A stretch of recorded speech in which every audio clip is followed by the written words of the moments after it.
तर बघू शकता आज आपण पाहणार आहोत अंगावरून कशा पद्धतीने ब्लाऊजची मापे घ्यायची। तर सर्वात पहिले आता आपल्याला ब्लाऊजची उंची मोजून घ्यायची। शोल्डरपासून कमरेपर्यंत सरळ खाली टेप लावायचा। तर बघू शकता ही झाली आपल्या ब्लाऊजची उंची। जेवढी येत असेल त्याच्यामध्ये आपल्याला 1 इंच ॲड करून ब्लाऊजची उंची जी आहे ती अशा प्रकारे आपल्याला मोजून घ्यायची असते। तर शोल्डरपासून तर कमरेपर्यंत सरळ टेप कमरेपर्यंत घ्यायचा, म्हणजे आपल्याला ब्लाऊजची उंची जी आहे ती भेटून जाते।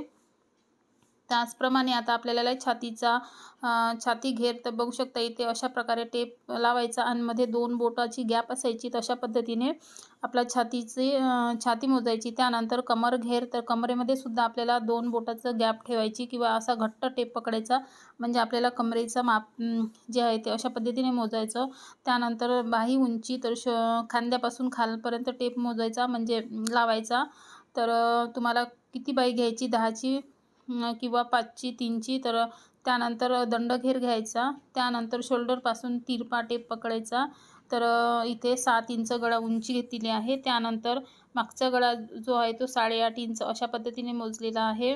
त्यानंतर जर तुम्हाला शोल्डर ब्लाऊज शिवायचा आहे, बोटनेक ब्लाऊज शिवायचा आहे, तर त्याच्यासाठी आपल्याला पूर्ण शोल्डर मोजायचं असतं। तर बघू शकता इथे अशा पद्धतीने आपलं पूर्ण शोल्डर मोजून घ्यायचं आहे आणि त्या शोल्डरचा आपल्याला निम्मे घ्यायचा असतो। जर आपल्याला बोटनेक ब्लाऊज शिवायचा आहे आणि कॉलरचं ब्लाऊज शिवायचं आहे तर बघू शकता त्याचप्रमाणे आता आपल्याला समोरच्या भागाची सुद्धा उंची इथे मोजून घ्यायची आहे। तर अशा पद्धतीने अंगावर मापे घ्यायची पद्धत आहे। तर कसा वाटला तर नक्की सांगा। आवडला असेल तर लाईक, शेअर, सबस्क्राईब